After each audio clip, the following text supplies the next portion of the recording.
सगळ्यात महत्त्वाचा मुद्दा आहे की दरवर्षी काय होतं हे मी तुम्हाला सांगतो. 9व्या दिवसाला टोटल 22 मंडळं आपली ह्या अहिल्यानगर रोडवर येतात आणि त्यामुळं पूर्ण 5 ते 10 किलोमीटरपर्यंतच्या त्याच्यामध्ये लाईन लागते आणि तुम्ही कल्पना करा की त्या ठिकाणी जर ॲम्ब्युलन्स अडकल्या तर आपण काढणार कशा. त्याला काहीही पर्यायी मार्ग असू शकत नाही. पोलीस हातबल होऊन जातात, त्या ठिकाणी कोण कोणाचं ऐकत नाही अशी परिस्थिती आहे. परंतु यावर्षी ह्या सर्वांच्या साक्षीनं आणि तुमच्या सर्व साक्षीनं माझी एक सर्वांना विनंती आहे की त्या 22 मिरवणुकीचं सुद्धा नियोजन आम्ही केलेलं आहे. त्याच्यासाठी मंडळांनी आम्ही ज्या सूचना देणार आहेत त्या मंडळाला वैयक्तिक त्या सूचना सर्वांनी विचारात घेणं आणि त्याप्रमाणे बदल करणं गरजेचं आहे. आता आपण म्हणतो की नाही आम्ही दरवर्षी काढतो मग आम्हाला तिथून काढायची, ठीक आहे, आपण काढत होतो त्यावेळेची परिस्थिती वेगळी होती, रोड मोठा होता परंतु वाहतूक कमी होती. आता खूप वाहतूक आपल्याच वागवली तेवढी वाहतूक आहे, ते आपण बाहेरची सुद्धा तेवढंच ॲकोमोडेट ट्रॅफिक रोजच्या रोज आपण करत असतो.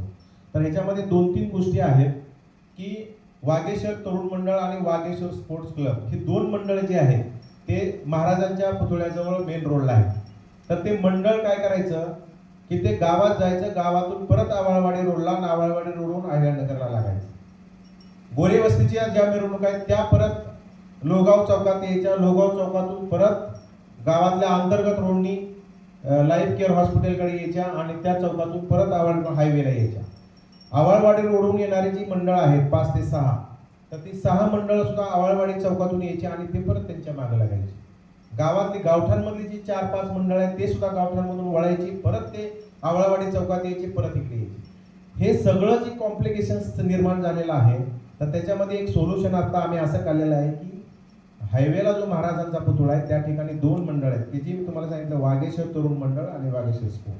त्या दोन्ही मंडळांना आम्ही एका कडेनी 1 तासाच्या आत आम्ही वागेश्वर चौकात घेऊन येणार आणि वागेश्वर चौकात घेतल्यानंतर ते मेन आपल्या अंतर्गत रोडनी ते जाईल लोगाव चौकामध्ये वेशीपासून केअर हॉस्पिटल चौक, तोच ना आवाळवाडी चौक म्हणजे तो केअर हॉस्पिटल चौक, तिथं येणार आणि तिथून ते लागणार मार्ग. म्हणजे एवढ्या 2च मिरवणुका आहेत की त्या फक्त कडेनी आम्ही आणू त्यांना आणि आम्ही आतमध्ये घालू. एकदा तेवढ्या 2 आल्या की बाकीच्या सगळ्या मिरवणुका आपल्याला त्याच्या पाठीमागे येत आहेत.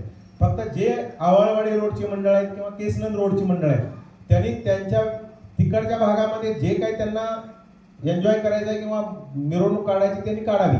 फक्त रोड पास करताना आमच्या सूचना ऐकून तिथून इमिजिएट फक्त रोड पास करून द्यायचा आहे. जेवढा रोड पास करायला वेळ लागेल त्यांना, जे काय 5-7 मिनिट, तेवढाच वेळ आपल्याला फक्त ते ट्रॅफिक जाम होणार आहे. एवढ्या 2 गोष्टी आपण त्या ठिकाणी पाळायच्या. त्यानंतर गावठांमधली जे मंडळ आहेत ते जी दरवर्षी इकडे लाईफ केअरला येत होती त्यांना लाईफ केअरला नेता गावठांमध्येच आतमध्ये मिरवणूक करायची आणि वेशीतून बाहेर निघून डायरेक्ट आपल्या लोगाव चौकामध्ये आणायचं. तुमच्या लक्षात आलं का मी काय म्हणतोय? दरवर्षी तुम्ही गावात येत होता इकडे लाईफ केअरला, तिकडे नेता, तसंच वेशीतून बाहेर निघाले की राईट मारायचा आणि तसंच लोगाव चौकामध्ये यायचं आणि तिथून मग आपल्याला वागेश्वर मंदिराकडे जायचं आहे. हा एक विषय झाला. त्यानंतर लोगाव रोड येथून आवाळवाडी चौक येथे येणारं एक मंडळ आहे, ते मंडळ सुद्धा आपल्याला लोगाव चौक ते वागेश्वर मंदिर अशी मिरवणूक त्यांना काढायची आहे. वागेश्वर नगर व गोरी वस्तीतून येणारे 3 मंडळ आहेत, तर त्या मंडळांनी लोगाव चौकातून गावात अजिबात यायचं नाही, तुमच्या तिथंच वाजवायचं, तुमच्या तिथंच रोडला हे करायचं आणि तिथून तसंच वागेश्वर मंदिराकडे सरळ जायचं आहे. त्यांना आतमध्ये एंट्री मिळणार नाहीये. केसनंद रोड येथून आवाळवाडी चौकात येणारी 5 मंडळ आहेत, त्यांनी त्यांचा वेळ जास्त तिकडे घालवायचा. नंतर एकदा रोड क्रॉस झाला की मग सगळ्यांच्या बरोबर पाठीमागं जोपर्यंत तुम्हाला मिळेल तुमच्या 12च्या टायमिंग पर्यंत तुम्ही त्याच्यामध्ये एकदा दिलेल्या टायमिंग मध्ये तुम्हाला आम्ही कुठल्याही पद्धतीनं पुढे चला जा असं अजिबात म्हणणार नाहीये. तुम्हाला दिलेला वेळ आहे त्या वेळामध्ये तुम्हाला तुमच्या मनानं तुम्हाला हे करायचे, फक्त आमच्या सूचना तेवढ्याच तुम्हाला ऐकायच्या आहेत आणि जिथं तुमचा टाइम संपेल तिथं तुमची मिरवणूक संपल्यानंतर तिथून ते पुढे विसर्जनासाठी तुम्हाला जायचं आहे. आपल्याला आता अंतर्गत रोडमधून जाण्यासाठी इथं प्रशासनाचे अधिकारी आहेत, मी इथं बसलेले पदाधिकारी आहेत, त्यांच्याशी पण माझी चर्चा झाली आहे की त्या ठिकाणी येणाऱ्या अडचणी काय आहेत.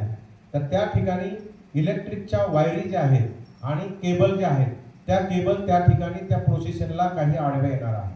तर त्याचा आपल्याला आता 1 महिना टाइम आहे. त्या 1 महिन्यामध्ये कसं जास्तीत जास्त नियोजन करून ते कसं शिफ्टिंग करता येतील, कसं ते वर घेता येतील, ह्याच्यासाठी सुद्धा आम्ही त्याच्यावर एक स्पेशली मीटिंग करून सुद्धा आम्ही ते काढणार आहोत.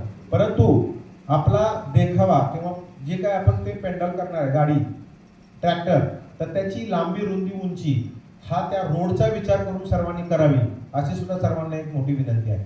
सर्वांनी एक लक्षात घ्या, पोलीस तुमच्या विरोधात काहीच नाहीये. आपल्याला हा उत्सव चांगल्या पद्धतीने करायचा आहे. तर सर्वांनी ह्या माध्यमातून आपण काम करत असताना सर्वांचं सहकार्य आम्हाला हवं आहे. हा ज्या मिरवणुकीचा मार्ग आहे तो आपल्याला स्ट्रिक्टली आपण जर पाळला तर आपण जो अहिल्यानगर मार्ग आहे आपण फ्री करू आणि लोकांना त्याचा कुठल्याही पद्धतीचा त्रास होणार नाही ह्याची गॅरंटी आपण सगळ्यांना देऊया.